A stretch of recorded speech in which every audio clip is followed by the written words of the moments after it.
Mehwish says, can you please explain the step-by-step process of how to make ghusl and how to make the quickest ghusl?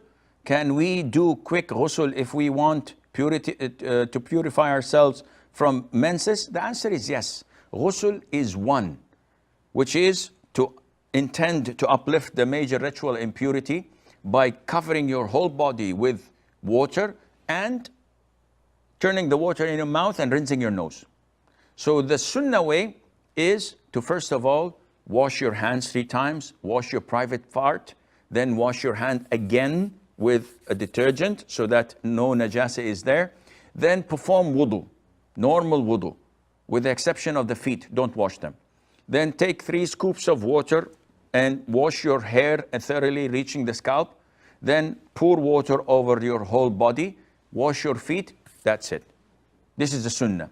The other way is just simply take a full shower that cleans your body with rinsing your mouth and nose.